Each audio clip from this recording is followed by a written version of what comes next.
Bonsoir à tous, que la paix et la grâce de notre Seigneur vous accompagnent. Je suis ravi de vous rejoindre ce soir pour un moment de partage spirituel qui, je l'espère, va nourrir et renforcer notre foi. Commençons ensemble par une prière. Seigneur, nous te sommes reconnaissants de nous réunir aujourd'hui en ton nom. Accorde-nous la sagesse et la résilience nécessaires pour traverser les défis de la vie. Que ton Esprit Saint éclaire nos cœurs et nous infuse la paix que seule ta présence peut apporter. Amen. Maintenant, réfléchissons ensemble. Les tempêtes de la vie, qu'elles soient émotionnelles, financières ou spirituelles, nous touchent tous à un moment donné. Ces épreuves peuvent parfois sembler insurmontables, mais savez-vous que Jésus est dans votre barque? Oui, au milieu de la tempête, il est là. Comme il a calmé la mer pour ses disciples, il peut apaiser les tempêtes dans nos vies. N'est-ce pas incroyable de savoir que, peu importe ce que nous traversons, il est toujours prêt à intervenir? Alors restez avec moi jusqu'à la fin de cette vidéo.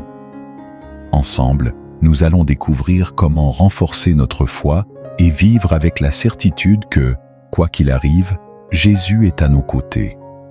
Avant d'aller plus loin, je vous invite à vous abonner à cette chaîne, à activer la cloche de notification pour ne manquer aucune de nos prochaines vidéos et à partager ce message avec ceux qui en ont besoin. Imaginez-vous dans une barque en plein milieu d'une mer déchaînée. Les vagues frappent de tous côtés, le vent hurle et il semble que tu vas sombrer. C'est souvent ainsi que nous nous sentons lorsque les difficultés s'accumulent. Mais souviens-toi de cet épisode dans l'Évangile selon Marc 4, verset 39, où Jésus s'est levé et a ordonné au vent et à la mer « Silence, tais-toi ». Et aussitôt, il y eut un grand calme. Ce même pouvoir de paix est toujours accessible à ceux qui croient. La foi en Dieu ne consiste pas à espérer que les tempêtes de la vie disparaîtront, mais à croire qu'il nous soutiendra à travers elles. C'est une foi inébranlable qui fait confiance en sa protection, même lorsque les circonstances semblent impossibles, comme dans le psaume 46, verset 1. Dieu est pour nous un refuge et un appui, un secours qui ne manque jamais dans la détresse. Ce verset est une ancre à saisir quand les eaux de la vie sont tumultueuses. Lorsque la tempête arrive, il est naturel d'être submergé par la peur, tout comme les disciples qui, même en présence de Jésus, ont crié de terreur. Mais Jésus leur a reproché leur manque de foi. De la même manière, dans nos propres tempêtes, nous sommes appelés à ne pas laisser la peur prendre le dessus. Dieu nous dit à maintes reprises dans sa parole de ne pas craindre, car il est avec nous. Dans Ésaïe 41, verset 10, il nous rassure. Ne crains rien, car je suis avec toi. Ne promène pas des regards inquiets, car je suis ton Dieu. Je te fortifie, je viens à ton secours, je te soutiens de ma droite triomphante.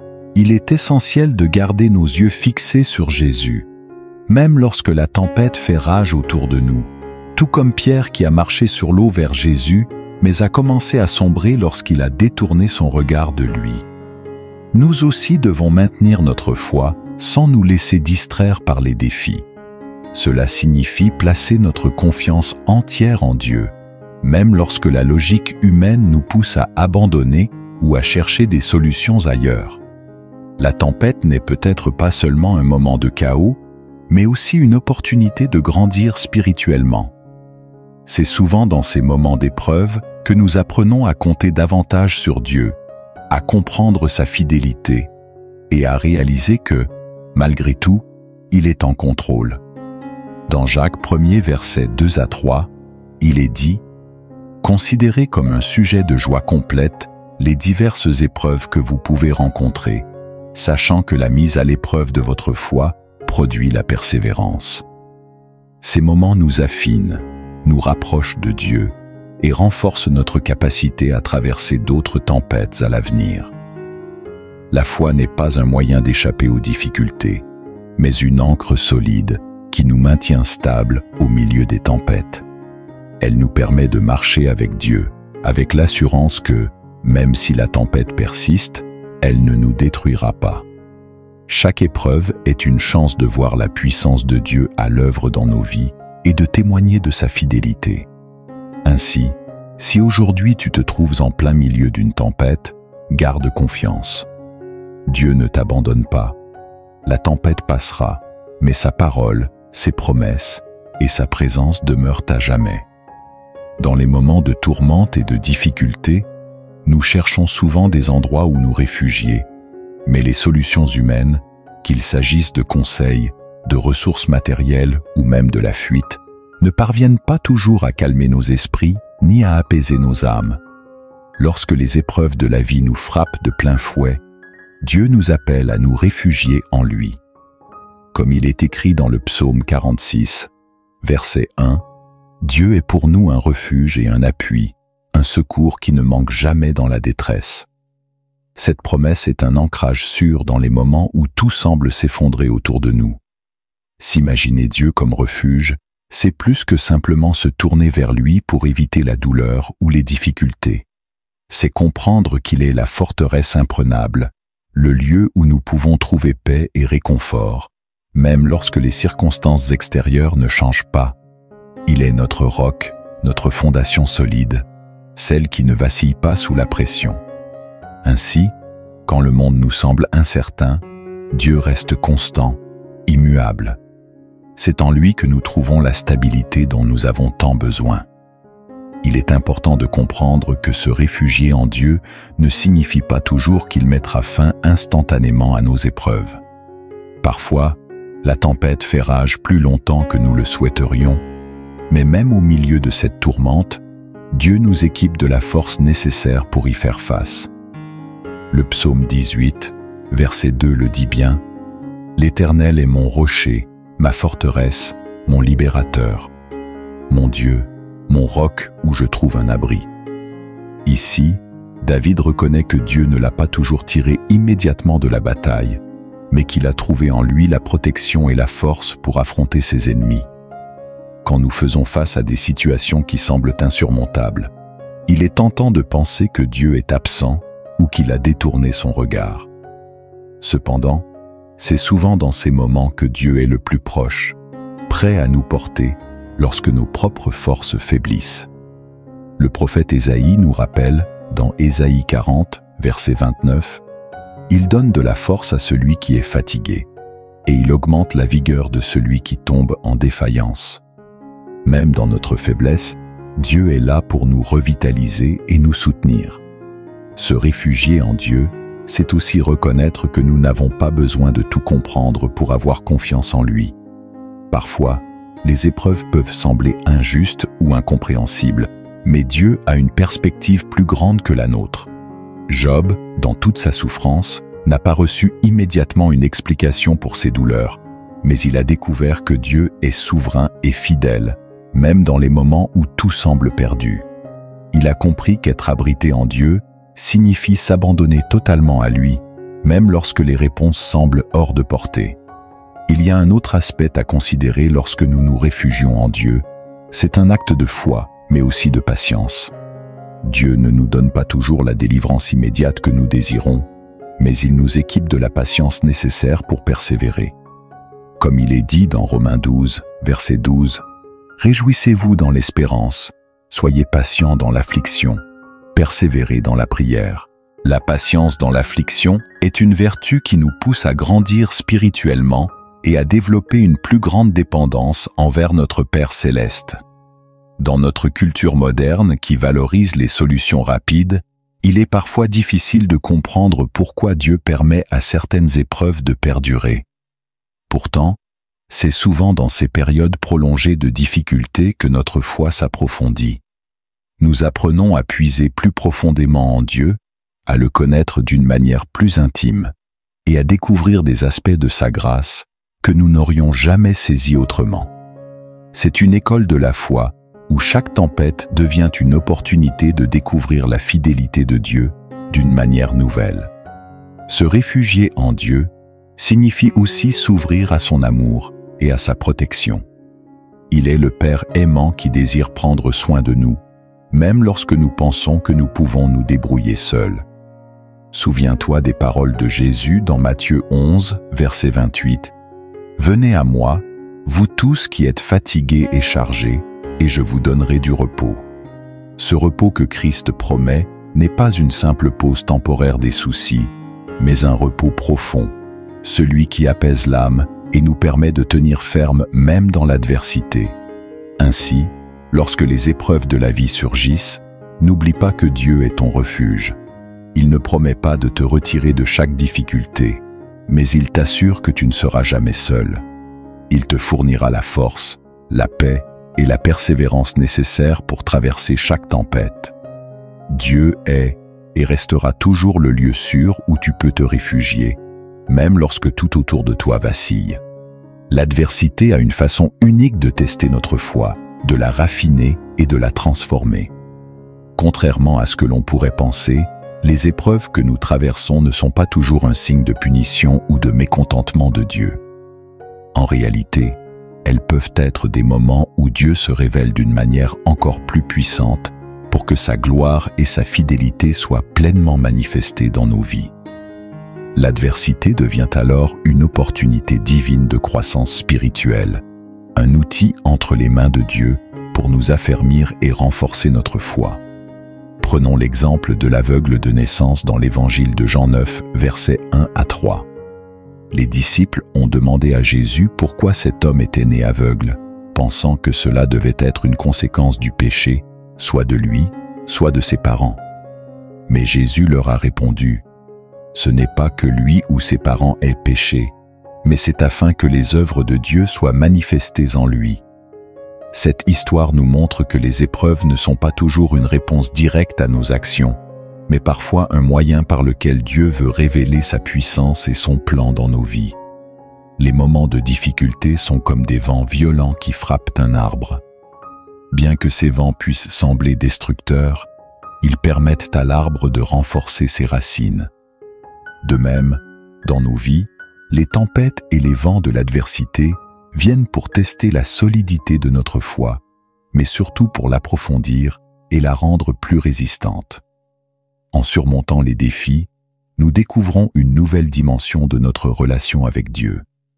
C'est dans ces périodes que nous réalisons que notre foi n'est pas simplement une adhérence intellectuelle à une croyance, mais une confiance inébranlable dans la fidélité de Dieu, même lorsque tout semble incertain. Dans Jacques 1er versets 2 à 4, nous trouvons cette exhortation. « Mes frères, regardez comme un sujet de joie complète les diverses épreuves auxquelles vous pouvez être exposés, sachant que l'épreuve de votre foi produit la patience. Mais il faut que la patience accomplisse parfaitement son œuvre, afin que vous soyez parfaits et accomplis, sans faillir en rien. » Il est intéressant de noter que Jacques parle de joie en relation avec les épreuves. Cela peut sembler paradoxal, mais c'est précisément parce que ces moments, bien que difficiles, servent à nous perfectionner.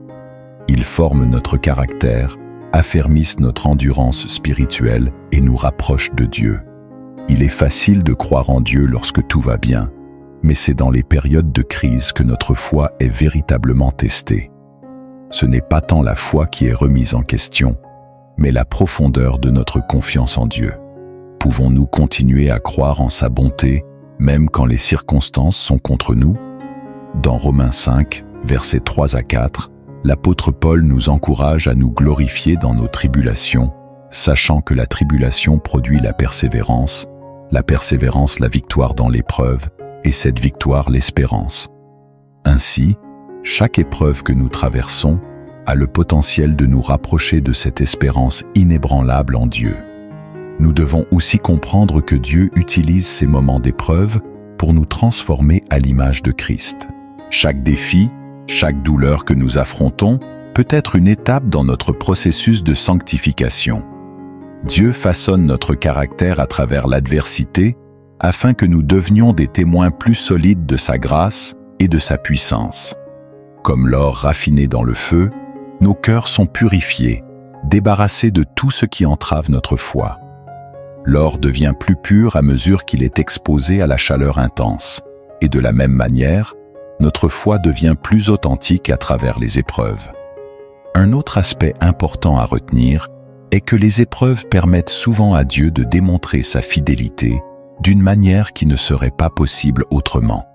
Parfois, ce n'est que lorsque nous arrivons à la fin de nos propres forces que nous expérimentons pleinement la provision et la puissance de Dieu. Dans 2 Corinthiens 12, verset 9, l'apôtre Paul nous rappelle une vérité précieuse. « Ma grâce te suffit, car ma puissance s'accomplit dans la faiblesse. » C'est souvent dans nos moments de plus grande faiblesse que la force de Dieu se manifeste le plus puissamment. Nous apprenons alors à dépendre davantage de lui et moins de nous-mêmes. L'adversité nous prépare souvent à être des instruments entre les mains de Dieu pour aider les autres. Lorsque nous avons traversé nos propres tempêtes et que nous avons vu la main de Dieu à l'œuvre, nous devenons des témoins vivants de sa fidélité. Nous pouvons partager avec ceux qui traversent des situations similaires l'espoir et la force que nous avons reçus. Notre foi testée devient alors une source d'encouragement. Pour ceux qui se trouvent au milieu de l'épreuve, bien que les épreuves soient souvent douloureuses et incompréhensibles sur le moment, elles sont des moments où Dieu agit puissamment dans nos vies. Il les utilise pour nous affiner, renforcer notre foi et nous rendre plus semblables à Christ. Que ces périodes difficiles ne soient pas perçues comme des punitions, mais comme des occasions de grandir et de voir la fidélité de Dieu se manifester dans toute sa gloire. La patience est sans doute l'une des vertus les plus difficiles à développer, surtout lorsque nous sommes plongés dans l'adversité. Nous vivons dans un monde qui valorise l'immédiateté, où l'on s'attend à des solutions rapides à nos problèmes. Cependant, Dieu travaille souvent à un rythme différent du nôtre. Ses plans se déroulent selon un calendrier divin, un moment parfait qui dépasse notre compréhension humaine. Apprendre à attendre avec patience le moment de Dieu est une leçon cruciale de foi et d'endurance. Dans Habacuc 2, verset 3, il est dit « Car c'est une vision dont le terme est fixé, elle marche vers son accomplissement, et elle ne mentira pas. Si elle tarde, attends-la, car elle s'accomplira certainement. » Ce verset nous enseigne une vérité essentielle. Le plan de Dieu se réalisera à son temps, et même si cela semble long, nous devons persévérer dans l'attente. Dieu n'est jamais en retard ni en avance. Il agit toujours au moment exact où nous en avons le plus besoin, même si cela ne correspond pas à nos attentes immédiates. Attendre le moment de Dieu demande une confiance totale en sa sagesse. Cela implique de renoncer à notre désir de contrôler les événements et de nous abandonner à sa direction. Cela peut être difficile lorsque la situation semble s'éterniser ou que nous ne voyons pas de sortie évidente à nos problèmes. Cependant, c'est dans ces moments d'attente que Dieu forme notre caractère, approfondit notre foi et affine notre confiance en lui. Il ne se contente pas de répondre à nos prières, il les utilise aussi pour nous transformer et nous rapprocher de lui. L'Ecclésiaste 3, verset 11, nous rappelle que Dieu fait toutes choses belles en son temps. Tout ce que Dieu fait est parfait, mais cela se fait souvent dans un timing qui nous échappe. Lorsque nous passons par des moments de souffrance ou d'incertitude, il est facile de penser que Dieu a oublié nos prières. Pourtant, la Bible nous rassure qu'il ne nous oublie jamais.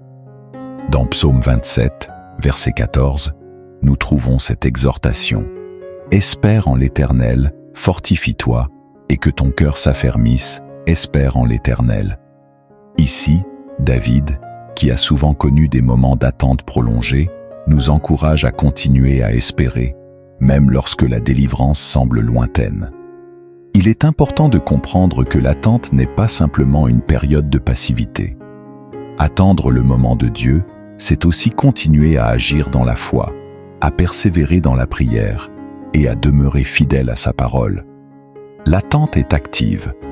Elle nous engage à chercher Dieu, à grandir spirituellement et à préparer nos cœurs pour ce qu'il a en réserve pour nous. Souvent, la période d'attente est un moment où Dieu travaille dans les coulisses, mettant en place les bonnes personnes, les bonnes circonstances, et nous préparant intérieurement pour la bénédiction à venir. L'exemple de Joseph dans l'Ancien Testament est une illustration puissante de l'attente du moment de Dieu. Vendu par ses frères, emprisonné à tort, Joseph a dû passer de nombreuses années avant que le plan de Dieu ne se réalise pleinement dans sa vie. Mais même dans la prison et l'injustice, Joseph est resté fidèle, sachant que Dieu avait un but plus grand. Finalement, au moment voulu, Joseph a été élevé à une position de pouvoir, et il a pu dire à ses frères dans Genèse 50, verset 20, « Vous aviez médité de me faire du mal. Dieu l'a changé en bien pour accomplir ce qui arrive aujourd'hui, pour sauver la vie à un peuple nombreux. » Dieu n'avait jamais abandonné Joseph, mais il l'avait préparé patiemment pour une mission plus grande. Cette patience active est également vue dans la vie de David, qui a été oint roi bien avant de régner. Pourtant, il a dû attendre des années avant d'accéder au trône, souvent en fuite et en danger. Mais David a continué à faire confiance à Dieu, refusant de précipiter les choses en prenant le trône par ses propres moyens. Il savait que le moment de Dieu était parfait et qu'il devait patienter jusqu'à ce que ce moment arrive. Cette attitude montre que la patience n'est pas un simple état de passivité, mais une posture de foi et d'obéissance. Lorsque nous sommes dans une période d'attente, il est crucial de ne pas tomber dans le piège du découragement ou de la frustration. Le moment de Dieu n'est pas seulement une question de timing, c'est aussi une question de transformation intérieure. Pendant que nous attendons, Dieu œuvre en nous pour nous préparer à recevoir sa bénédiction. La patience nous enseigne la dépendance envers Dieu, nous aide à développer l'humilité et nous apprend à lui faire confiance, même lorsque nous ne comprenons pas tout. Dans Jacques 1er verset 4, nous lisons « Mais il faut que la patience accomplisse parfaitement son œuvre, afin que vous soyez parfaits et accomplis, sans faillir en rien. » Dieu ne se précipite pas parce qu'il veut que nous soyons pleinement préparés, que notre foi soit complète et que nous soyons prêts à recevoir ce qu'il a prévu pour nous. La patience, loin d'être une épreuve, est un don. Elle nous permet de nous affermir spirituellement, d'apprendre à dépendre de Dieu dans chaque situation et de comprendre que son plan est toujours le meilleur, même lorsque nous ne voyons pas l'ensemble de l'image. Ainsi, si tu es dans un moment de ta vie où il semble que Dieu tarde à répondre, sache qu'il n'est jamais en retard. Son timing est parfait et il t'appelle à lui faire confiance, à attendre avec patience et à persévérer dans la foi. Dieu agit en coulisses et, au moment voulu, sa vision pour ta vie s'accomplira avec une précision divine. Attends avec espoir, car Dieu est fidèle. Lorsque l'adversité frappe, il est naturel de vouloir réagir immédiatement. Le stress, la peur et l'incertitude peuvent nous pousser à prendre des décisions hâtives, parfois sans réfléchir. Cependant, la Bible nous enseigne que face à la tempête de la vie, la sagesse divine est la clé pour naviguer avec assurance et discernement. Il ne suffit pas d'agir pour sortir de l'épreuve, mais d'agir avec la sagesse qui vient de Dieu. Cette sagesse, bien différente de la connaissance humaine, est un don précieux que Dieu accorde à ceux qui le lui demandent avec foi.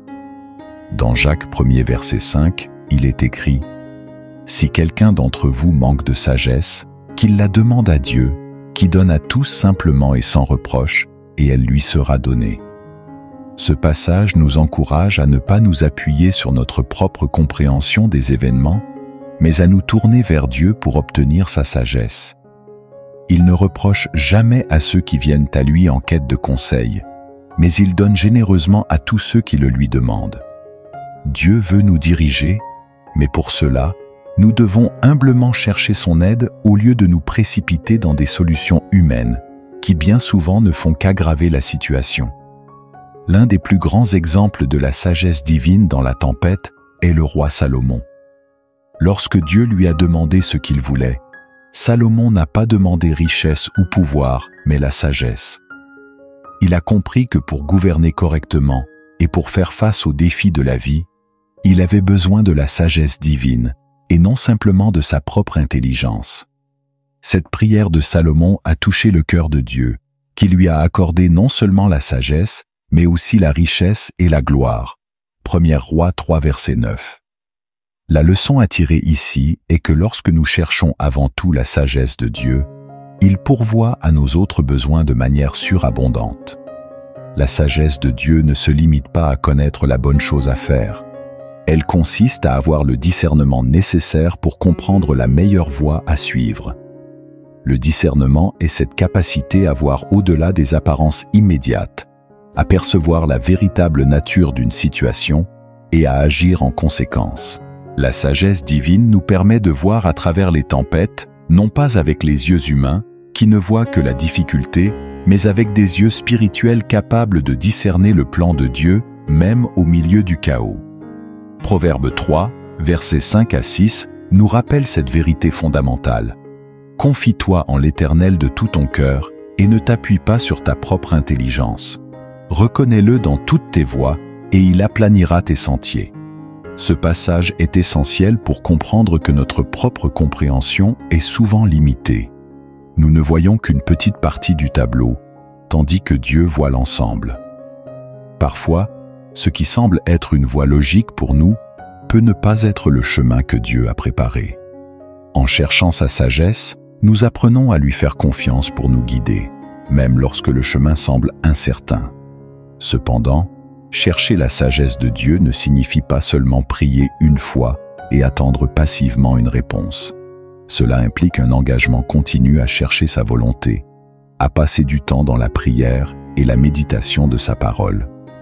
Les Écritures sont une source inépuisable de sagesse divine et, en nous immergeant dans la parole de Dieu, nous trouvons des réponses aux défis de la vie.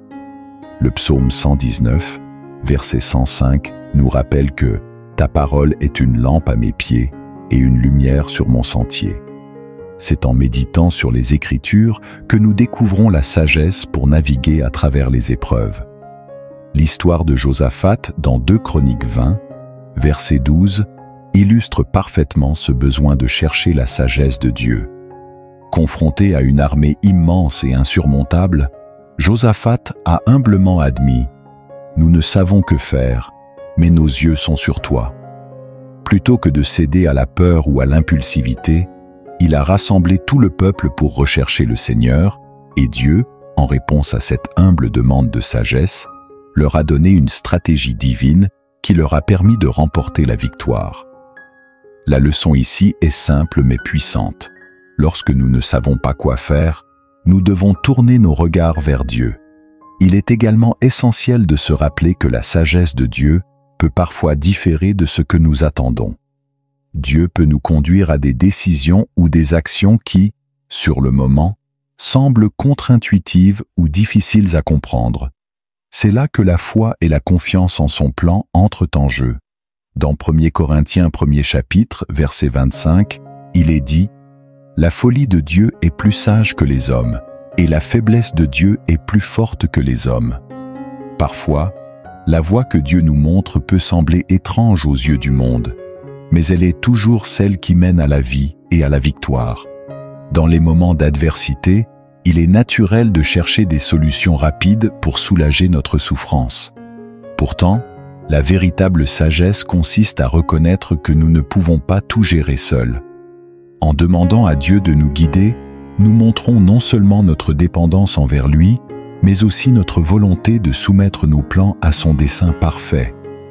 En fin de compte, naviguer dans l'adversité avec la sagesse de Dieu signifie avoir la certitude que, quel que soit le chemin, il est avec nous et nous dirige vers le meilleur résultat pour sa gloire et notre bien. Si tu te trouves aujourd'hui au milieu d'une tempête, ne te précipite pas dans des décisions impulsives. Demande la sagesse de Dieu et il te guidera pas à pas, t'apportant discernement et clarté, même dans les moments les plus incertains. La foi, par sa nature même, transcende ce que nous voyons et comprenons dans le monde physique. Elle est ce lien invisible qui nous relie à Dieu, une force qui nous pousse à croire en ses promesses, même lorsque tout autour de nous semble s'effondrer. C'est dans les moments d'incertitude, de souffrance et de tempête que la foi véritable est testée, et c'est dans ces moments que nous devons apprendre à nous appuyer, non sur ce que nous voyons, mais sur ce que Dieu nous a promis. Dans Hébreux 11, verset 1, il est écrit « Or la foi est une ferme assurance des choses qu'on espère, une démonstration de celles qu'on ne voit pas. » Ce verset illustre parfaitement l'essence de la foi, une assurance solide et inébranlable qui repose sur la parole de Dieu, même lorsque nous ne voyons aucune preuve tangible de son intervention immédiate.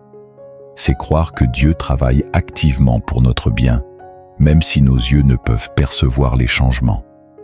La foi n'est pas une émotion passagère, mais une conviction profonde et permanente qui guide nos actions et nos pensées. Lorsque les tempêtes de la vie se lèvent, notre première réaction humaine est souvent de chercher des signes visibles que la situation s'améliore. Nous voulons voir des preuves que Dieu est en train d'agir, que la solution est proche. Pourtant, c'est précisément dans ces moments d'attente que notre foi est appelée à se renforcer.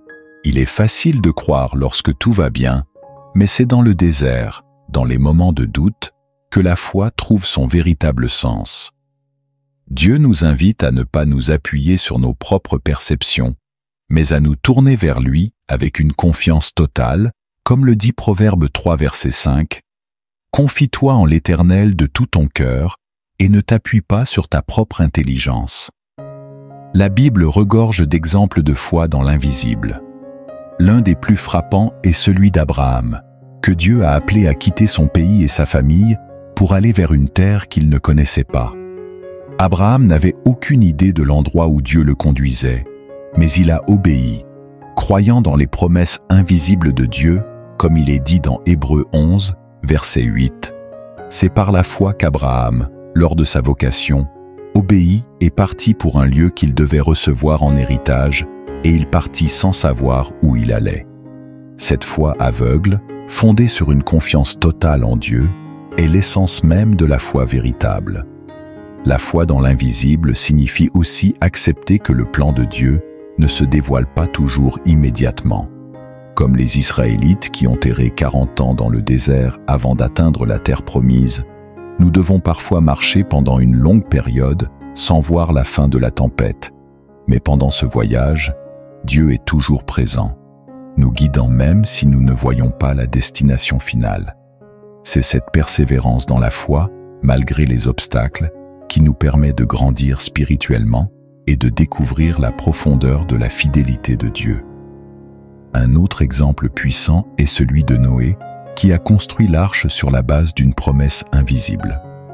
Pendant des années, il a travaillé sous les moqueries et le doute de ceux qui l'entouraient, alors que rien ne laissait présager l'arrivée du déluge. Pourtant, Noé a continué, soutenu par sa foi dans la parole de Dieu, et à la fin, cette foi invisible a apporté le salut à lui et à sa famille.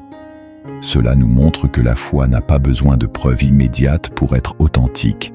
Elle est enracinée dans la promesse de Dieu, même lorsque tout semble aller à contre-courant.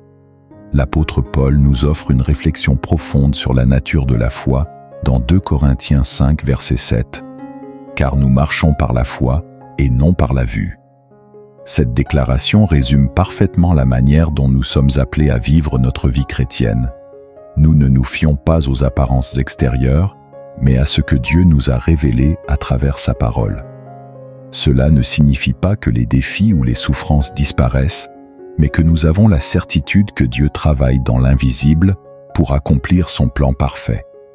La foi dans l'invisible n'est pas une déconnexion de la réalité, mais une connexion plus profonde à la réalité spirituelle. Dans Éphésiens 6, verset 12, il est dit que nous n'avons pas à lutter contre la chair et le sang, mais contre les puissances, contre les autorités, contre les souverains de ce monde de ténèbres. Nos combats ne se limitent pas à ce que nous voyons, mais s'étendent à un domaine spirituel où Dieu opère de manière puissante pour notre bien. Cela signifie que même lorsque nous ne percevons pas la solution immédiate, nous devons croire que Dieu mène une bataille invisible en notre faveur. Enfin, la foi dans l'invisible exige de nous une attitude de soumission totale à Dieu, comme Jésus l'a démontré dans le jardin de Gethsémani, juste avant sa crucifixion. La foi véritable consiste à dire « non pas ma volonté, mais la tienne ». Luc 22, verset 42. même lorsque nous ne voyons pas l'issue, même lorsque la tempête semble s'intensifier.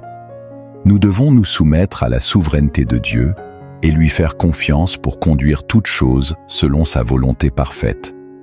Ainsi, alors que les tempêtes de la vie arrivent, n'oublie pas que la foi véritable se manifeste non pas dans ce que nous voyons, mais dans ce que nous croyons.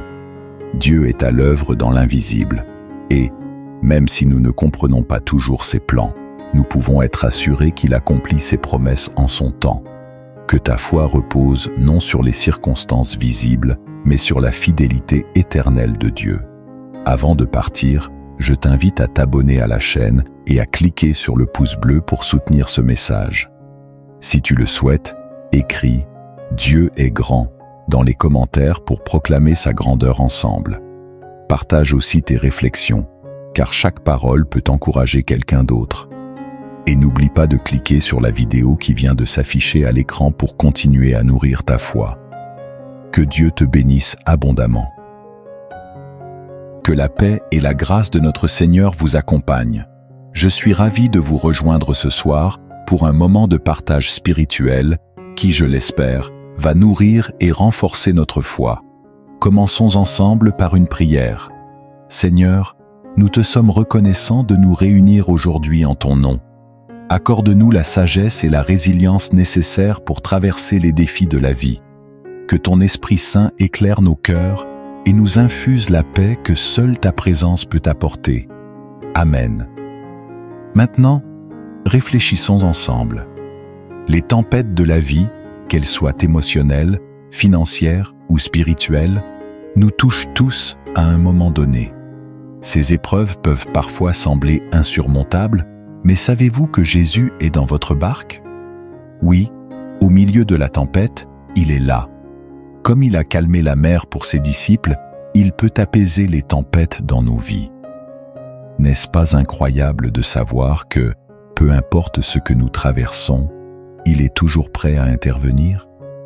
Alors restez avec moi jusqu'à la fin de cette vidéo. Ensemble, nous allons découvrir comment renforcer notre foi et vivre avec la certitude que, quoi qu'il arrive, Jésus est à nos côtés. Avant d'aller plus loin, je vous invite à vous abonner à cette chaîne, à activer la cloche de notification pour ne manquer aucune de nos prochaines vidéos et à partager ce message avec ceux qui en ont besoin. Imaginez-vous dans une barque en plein milieu d'une mer déchaînée. Les vagues frappent de tous côtés, le vent hurle et il semble que tu vas sombrer. C'est souvent ainsi que nous nous sentons lorsque les difficultés s'accumulent.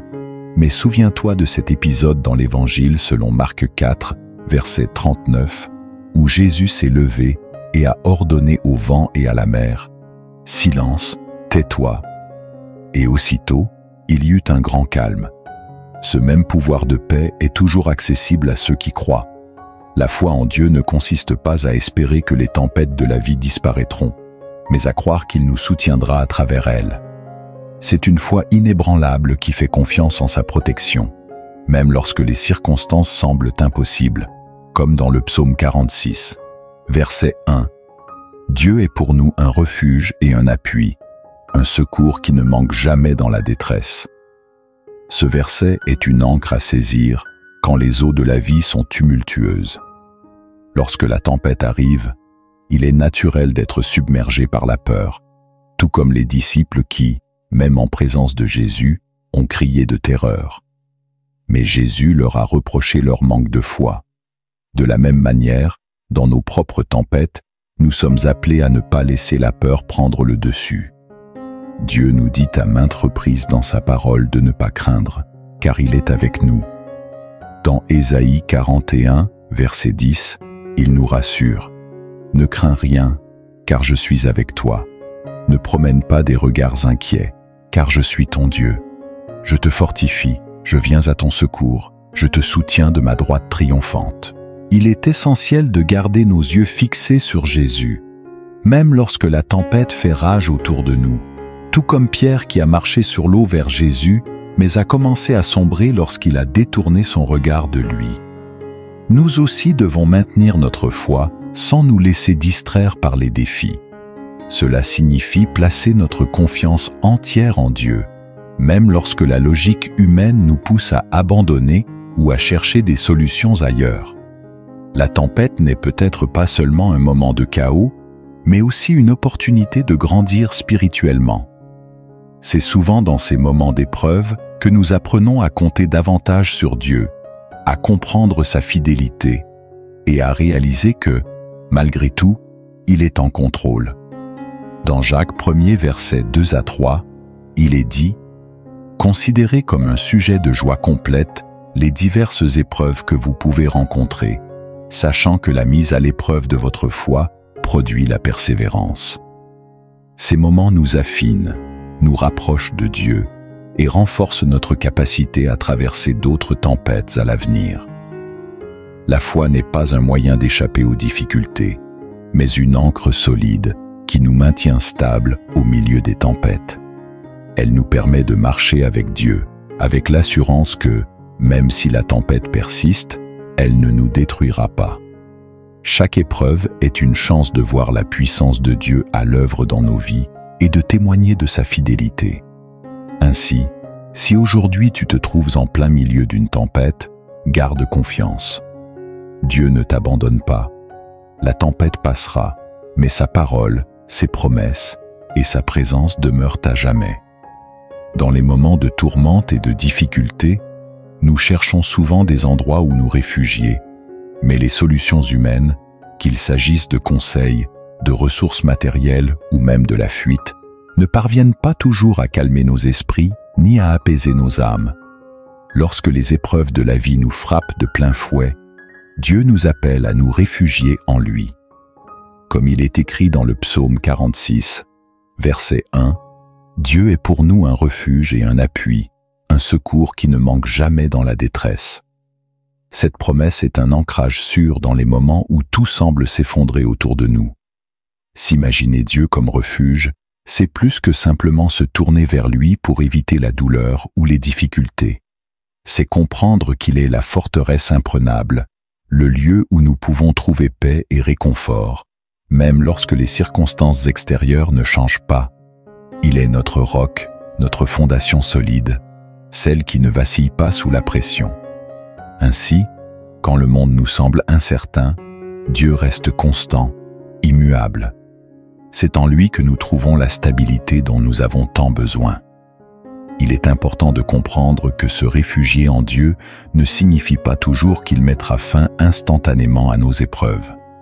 Parfois, la tempête fait rage plus longtemps que nous le souhaiterions, mais même au milieu de cette tourmente, Dieu nous équipe de la force nécessaire pour y faire face. Le psaume 18, verset 2 le dit bien, « L'Éternel est mon rocher, ma forteresse, mon libérateur, mon Dieu, mon roc où je trouve un abri. » Ici, David reconnaît que Dieu ne l'a pas toujours tiré immédiatement de la bataille, mais qu'il a trouvé en lui la protection et la force pour affronter ses ennemis. Quand nous faisons face à des situations qui semblent insurmontables, il est tentant de penser que Dieu est absent ou qu'il a détourné son regard. Cependant, c'est souvent dans ces moments que Dieu est le plus proche, prêt à nous porter lorsque nos propres forces faiblissent. Le prophète Ésaïe nous rappelle, dans Ésaïe 40, verset 29, « Il donne de la force à celui qui est fatigué, et il augmente la vigueur de celui qui tombe en défaillance. » Même dans notre faiblesse, Dieu est là pour nous revitaliser et nous soutenir. Se réfugier en Dieu, c'est aussi reconnaître que nous n'avons pas besoin de tout comprendre pour avoir confiance en lui. Parfois, les épreuves peuvent sembler injustes ou incompréhensibles, mais Dieu a une perspective plus grande que la nôtre. Job, dans toute sa souffrance, n'a pas reçu immédiatement une explication pour ses douleurs, mais il a découvert que Dieu est souverain et fidèle, même dans les moments où tout semble perdu. Il a compris qu'être abrité en Dieu signifie s'abandonner totalement à lui, même lorsque les réponses semblent hors de portée. Il y a un autre aspect à considérer lorsque nous nous réfugions en Dieu. C'est un acte de foi, mais aussi de patience. Dieu ne nous donne pas toujours la délivrance immédiate que nous désirons, mais il nous équipe de la patience nécessaire pour persévérer. Comme il est dit dans Romains 12, verset 12, « Réjouissez-vous dans l'espérance, Soyez patients dans l'affliction, persévérez dans la prière. La patience dans l'affliction est une vertu qui nous pousse à grandir spirituellement et à développer une plus grande dépendance envers notre Père céleste. Dans notre culture moderne qui valorise les solutions rapides, il est parfois difficile de comprendre pourquoi Dieu permet à certaines épreuves de perdurer. Pourtant, c'est souvent dans ces périodes prolongées de difficultés que notre foi s'approfondit. Nous apprenons à puiser plus profondément en Dieu, à le connaître d'une manière plus intime et à découvrir des aspects de sa grâce que nous n'aurions jamais saisis autrement. C'est une école de la foi où chaque tempête devient une opportunité de découvrir la fidélité de Dieu d'une manière nouvelle. Se réfugier en Dieu signifie aussi s'ouvrir à son amour et à sa protection. Il est le Père aimant qui désire prendre soin de nous, même lorsque nous pensons que nous pouvons nous débrouiller seuls. Souviens-toi des paroles de Jésus dans Matthieu 11, verset 28. « Venez à moi, vous tous qui êtes fatigués et chargés, et je vous donnerai du repos. » Ce repos que Christ promet n'est pas une simple pause temporaire des soucis, mais un repos profond, celui qui apaise l'âme et nous permet de tenir ferme même dans l'adversité. Ainsi, lorsque les épreuves de la vie surgissent, n'oublie pas que Dieu est ton refuge. Il ne promet pas de te retirer de chaque difficulté, mais il t'assure que tu ne seras jamais seul. Il te fournira la force, la paix et la persévérance nécessaires pour traverser chaque tempête. Dieu est et restera toujours le lieu sûr où tu peux te réfugier, même lorsque tout autour de toi vacille. L'adversité a une façon unique de tester notre foi, de la raffiner et de la transformer. Contrairement à ce que l'on pourrait penser, les épreuves que nous traversons ne sont pas toujours un signe de punition ou de mécontentement de Dieu. En réalité, elles peuvent être des moments où Dieu se révèle d'une manière encore plus puissante pour que sa gloire et sa fidélité soient pleinement manifestées dans nos vies. L'adversité devient alors une opportunité divine de croissance spirituelle, un outil entre les mains de Dieu pour nous affermir et renforcer notre foi. Prenons l'exemple de l'aveugle de naissance dans l'évangile de Jean 9, versets 1 à 3. Les disciples ont demandé à Jésus pourquoi cet homme était né aveugle, pensant que cela devait être une conséquence du péché, soit de lui, soit de ses parents. Mais Jésus leur a répondu : « Ce n'est pas que lui ou ses parents aient péché, mais c'est afin que les œuvres de Dieu soient manifestées en lui. » Cette histoire nous montre que les épreuves ne sont pas toujours une réponse directe à nos actions, mais parfois un moyen par lequel Dieu veut révéler sa puissance et son plan dans nos vies. Les moments de difficulté sont comme des vents violents qui frappent un arbre. Bien que ces vents puissent sembler destructeurs, ils permettent à l'arbre de renforcer ses racines. De même, dans nos vies, les tempêtes et les vents de l'adversité viennent pour tester la solidité de notre foi, mais surtout pour l'approfondir et la rendre plus résistante. En surmontant les défis, nous découvrons une nouvelle dimension de notre relation avec Dieu. C'est dans ces périodes que nous réalisons que notre foi n'est pas simplement une adhérence intellectuelle à une croyance, mais une confiance inébranlable dans la fidélité de Dieu, même lorsque tout semble incertain. Dans Jacques 1er versets 2 à 4, nous trouvons cette exhortation. « Mes frères, regardez comme un sujet de joie complète les diverses épreuves auxquelles vous pouvez être exposés, sachant que l'épreuve de votre foi produit la patience. Mais il faut que la patience accomplisse parfaitement son œuvre, afin que vous soyez parfaits et accomplis, sans faillir en rien. » Il est intéressant de noter que Jacques parle de joie en relation avec les épreuves. Cela peut sembler paradoxal, mais c'est précisément parce que ces moments, bien que difficiles, servent à nous perfectionner. Ils forment notre caractère, affermissent notre endurance spirituelle et nous rapprochent de Dieu. Il est facile de croire en Dieu lorsque tout va bien, mais c'est dans les périodes de crise que notre foi est véritablement testée. Ce n'est pas tant la foi qui est remise en question, mais la profondeur de notre confiance en Dieu. Pouvons-nous continuer à croire en sa bonté, même quand les circonstances sont contre nous ? Dans Romains 5, versets 3 à 4, l'apôtre Paul nous encourage à nous glorifier dans nos tribulations, sachant que la tribulation produit la persévérance la victoire dans l'épreuve, et cette victoire l'espérance. Ainsi, chaque épreuve que nous traversons a le potentiel de nous rapprocher de cette espérance inébranlable en Dieu. Nous devons aussi comprendre que Dieu utilise ces moments d'épreuve pour nous transformer à l'image de Christ. Chaque défi, chaque douleur que nous affrontons peut être une étape dans notre processus de sanctification. Dieu façonne notre caractère à travers l'adversité afin que nous devenions des témoins plus solides de sa grâce et de sa puissance. Comme l'or raffiné dans le feu, nos cœurs sont purifiés, débarrassés de tout ce qui entrave notre foi. L'or devient plus pur à mesure qu'il est exposé à la chaleur intense, et de la même manière, notre foi devient plus authentique à travers les épreuves. Un autre aspect important à retenir est que les épreuves permettent souvent à Dieu de démontrer sa fidélité d'une manière qui ne serait pas possible autrement. Parfois, ce n'est que lorsque nous arrivons à la fin de nos propres forces que nous expérimentons pleinement la provision et la puissance de Dieu. Dans 2 Corinthiens 12, verset 9, l'apôtre Paul nous rappelle une vérité précieuse.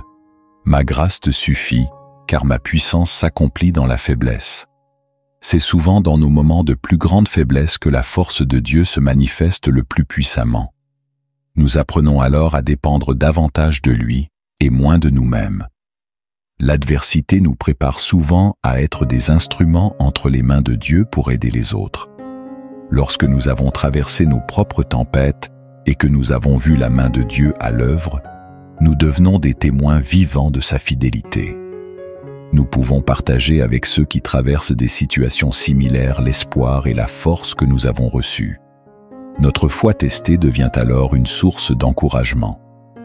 Pour ceux qui se trouvent au milieu de l'épreuve, bien que les épreuves soient souvent douloureuses et incompréhensibles sur le moment, elles sont des moments où Dieu agit puissamment dans nos vies. Il les utilise pour nous affiner, renforcer notre foi et nous rendre plus semblables à Christ. Que ces périodes difficiles ne soient pas perçues comme des punitions, mais comme des occasions de grandir et de voir la fidélité de Dieu se manifester dans toute sa gloire.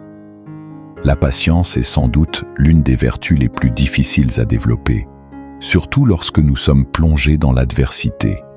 Nous vivons dans un monde qui valorise l'immédiateté, où l'on s'attend à des solutions rapides à nos problèmes.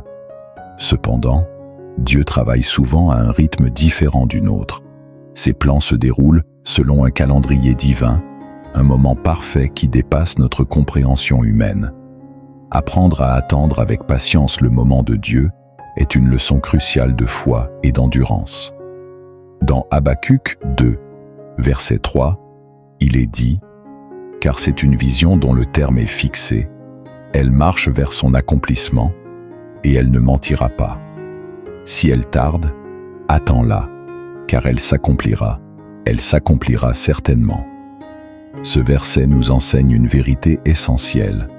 Le plan de Dieu se réalisera à son temps, et même si cela semble long, nous devons persévérer dans l'attente. Dieu n'est jamais en retard ni en avance. Il agit toujours au moment exact où nous en avons le plus besoin, même si cela ne correspond pas à nos attentes immédiates. Attendre le moment de Dieu demande une confiance totale en sa sagesse. Cela implique de renoncer à notre désir de contrôler les événements et de nous abandonner à sa direction. Cela peut être difficile lorsque la situation semble s'éterniser ou que nous ne voyons pas de sortie évidente à nos problèmes. Cependant, c'est dans ces moments d'attente que Dieu forme notre caractère, approfondit notre foi et affine notre confiance en lui. Il ne se contente pas de répondre à nos prières, il les utilise aussi pour nous transformer et nous rapprocher de lui. L'Ecclésiaste 3, verset 11, nous rappelle que Dieu fait toutes choses belles en son temps. Tout ce que Dieu fait est parfait, mais cela se fait souvent dans un timing qui nous échappe. Lorsque nous passons par des moments de souffrance ou d'incertitude, il est facile de penser que Dieu a oublié nos prières. Pourtant, la Bible nous rassure qu'il ne nous oublie jamais. Dans Psaume 27, verset 14, nous trouvons cette exhortation.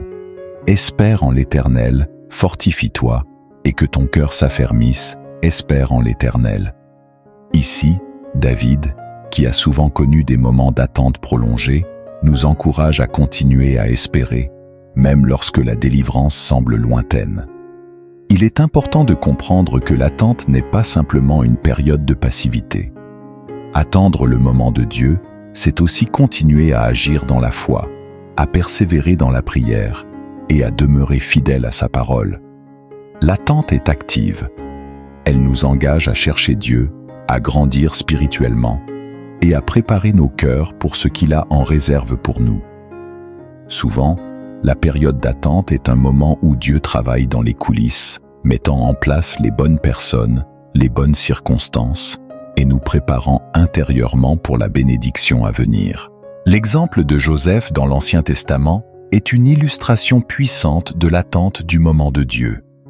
Vendu par ses frères, emprisonné à tort, Joseph a dû passer de nombreuses années avant que le plan de Dieu ne se réalise pleinement dans sa vie. Mais même dans la prison et l'injustice, Joseph est resté fidèle, sachant que Dieu avait un but plus grand.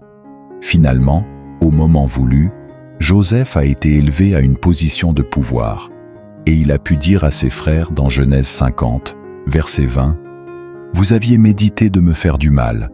Dieu l'a changé en bien pour accomplir ce qui arrive aujourd'hui, pour sauver la vie à un peuple nombreux. » Dieu n'avait jamais abandonné Joseph, mais il l'avait préparé patiemment pour une mission plus grande. Cette patience active est également vue dans la vie de David, qui a été oint roi bien avant de régner. Pourtant, il a dû attendre des années avant d'accéder au trône, souvent en fuite et en danger.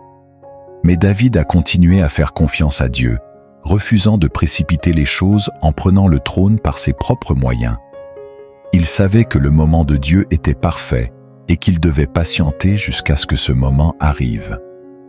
Cette attitude montre que la patience n'est pas un simple état de passivité, mais une posture de foi et d'obéissance. Lorsque nous sommes dans une période d'attente, il est crucial de ne pas tomber dans le piège du découragement ou de la frustration. Le moment de Dieu n'est pas seulement une question de timing, c'est aussi une question de transformation intérieure. Pendant que nous attendons, Dieu œuvre en nous pour nous préparer à recevoir sa bénédiction. La patience nous enseigne la dépendance envers Dieu, nous aide à développer l'humilité et nous apprend à lui faire confiance, même lorsque nous ne comprenons pas tout. Dans Jacques 1er verset 4, nous lisons « Mais il faut que la patience accomplisse parfaitement son œuvre, afin que vous soyez parfaits et accomplis, sans faillir en rien. » Dieu ne se précipite pas parce qu'il veut que nous soyons pleinement préparés, que notre foi soit complète et que nous soyons prêts à recevoir ce qu'il a prévu pour nous. La patience, loin d'être une épreuve, est un don. Elle nous permet de nous affermir spirituellement, d'apprendre à dépendre de Dieu dans chaque situation et de comprendre que son plan est toujours le meilleur, même lorsque nous ne voyons pas l'ensemble de l'image. Ainsi, si tu es dans un moment de ta vie où il semble que Dieu tarde à répondre, sache qu'il n'est jamais en retard. Son timing est parfait et il t'appelle à lui faire confiance, à attendre avec patience et à persévérer dans la foi. Dieu agit en coulisses et, au moment voulu, sa vision pour ta vie s'accomplira avec une précision divine. Attends avec espoir, car Dieu est fidèle. Lorsque l'adversité frappe, il est naturel de vouloir réagir immédiatement. Le stress, la peur et l'incertitude peuvent nous pousser à prendre des décisions hâtives, parfois sans réfléchir.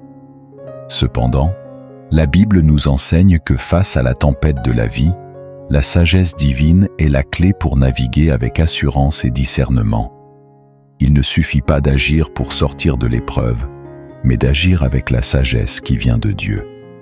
Cette sagesse, bien différente de la connaissance humaine, est un don précieux que Dieu accorde à ceux qui le lui demandent avec foi.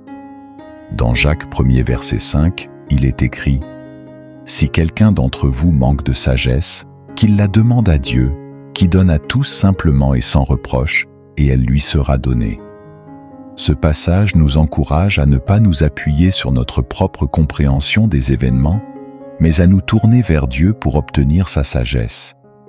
Il ne reproche jamais à ceux qui viennent à lui en quête de conseils, mais il donne généreusement à tous ceux qui le lui demandent. Dieu veut nous diriger, mais pour cela, nous devons humblement chercher son aide au lieu de nous précipiter dans des solutions humaines qui bien souvent ne font qu'aggraver la situation. L'un des plus grands exemples de la sagesse divine dans la tempête est le roi Salomon. Lorsque Dieu lui a demandé ce qu'il voulait, Salomon n'a pas demandé richesse ou pouvoir, mais la sagesse. Il a compris que pour gouverner correctement et pour faire face aux défis de la vie, il avait besoin de la sagesse divine et non simplement de sa propre intelligence. Cette prière de Salomon a touché le cœur de Dieu, qui lui a accordé non seulement la sagesse, mais aussi la richesse et la gloire. 1 Roi 3, verset 9.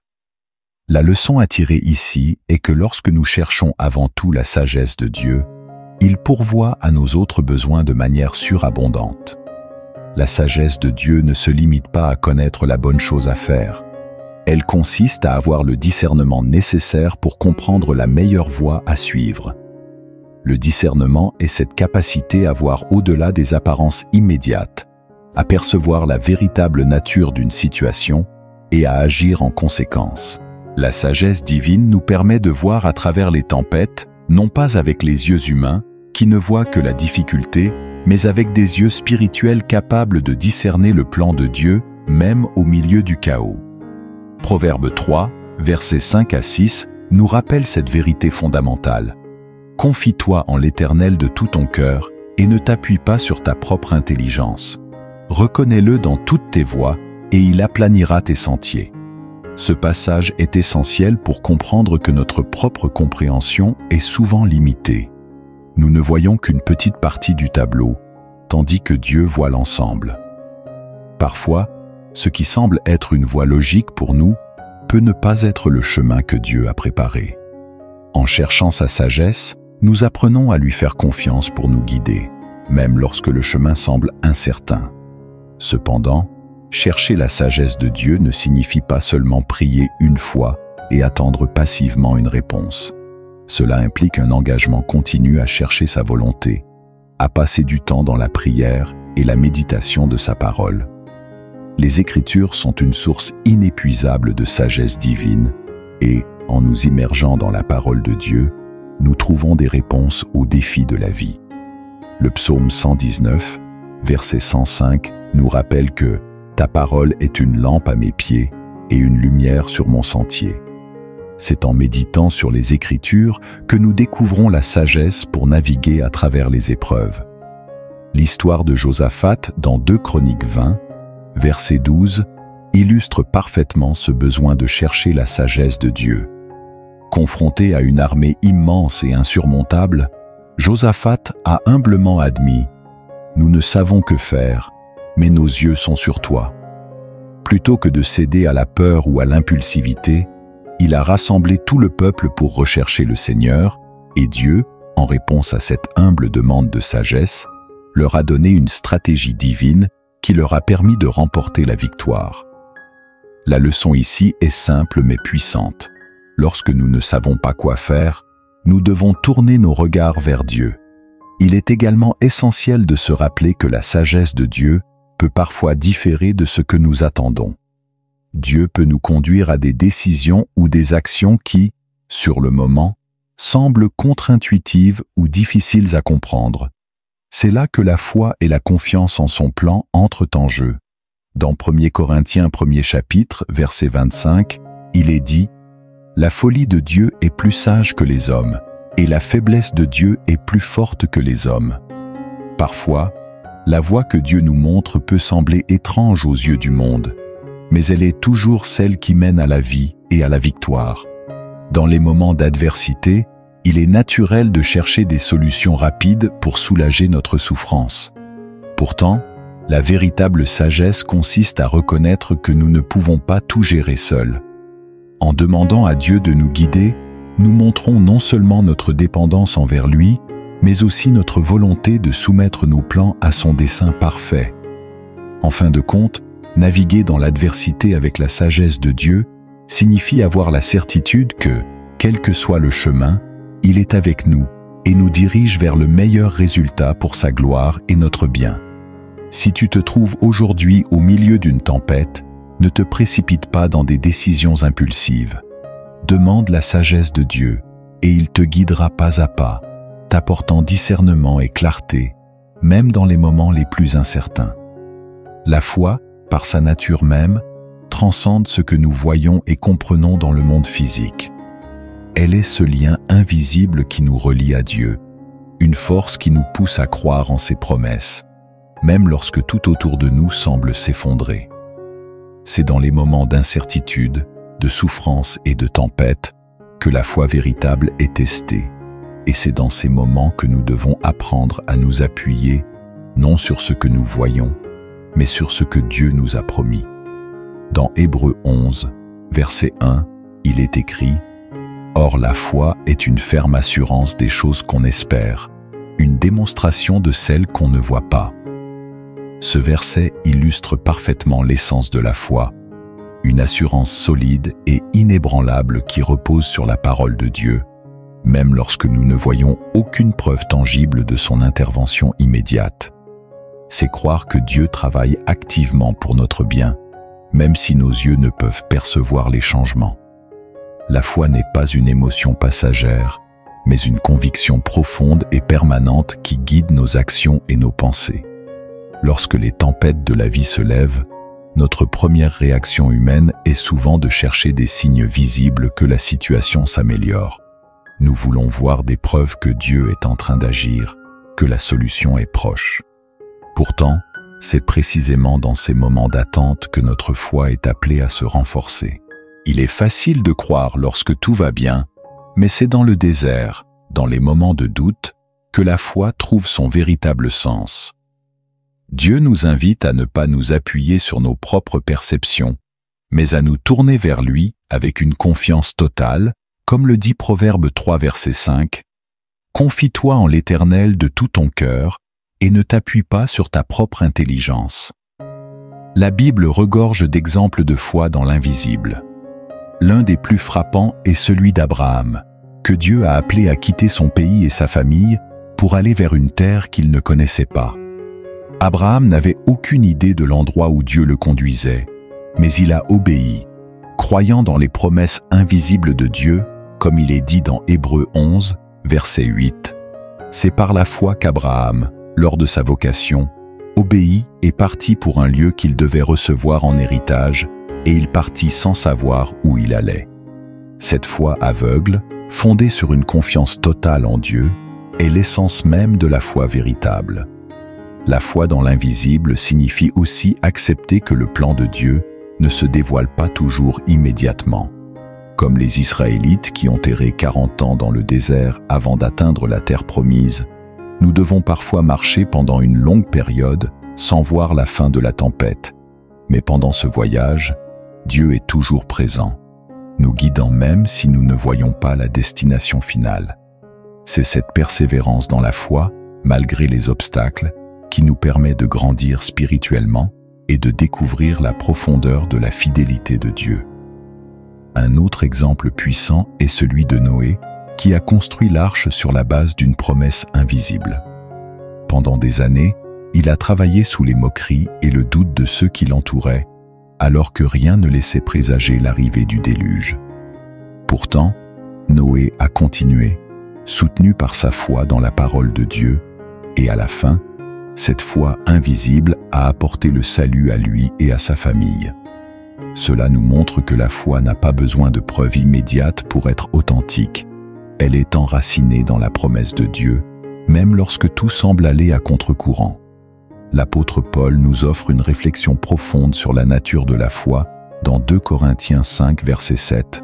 « Car nous marchons par la foi et non par la vue. » Cette déclaration résume parfaitement la manière dont nous sommes appelés à vivre notre vie chrétienne.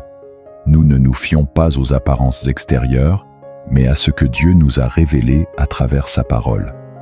Cela ne signifie pas que les défis ou les souffrances disparaissent, mais que nous avons la certitude que Dieu travaille dans l'invisible pour accomplir son plan parfait.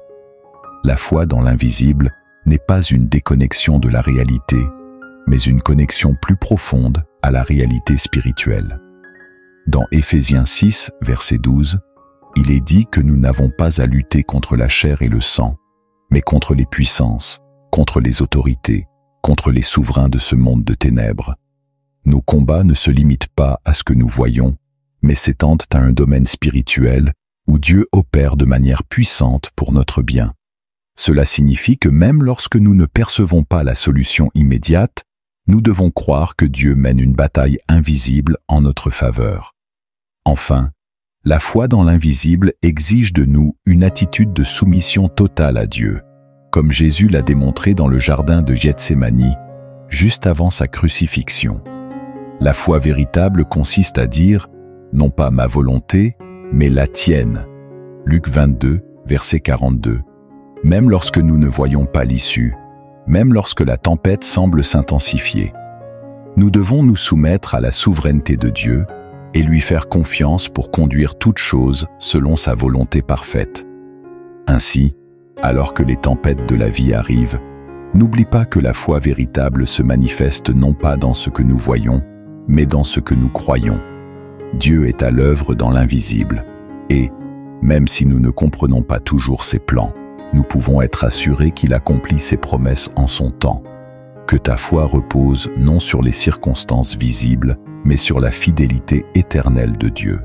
Avant de partir, je t'invite à t'abonner à la chaîne et à cliquer sur le pouce bleu pour soutenir ce message. Si tu le souhaites, écris « Dieu est grand » dans les commentaires pour proclamer sa grandeur ensemble.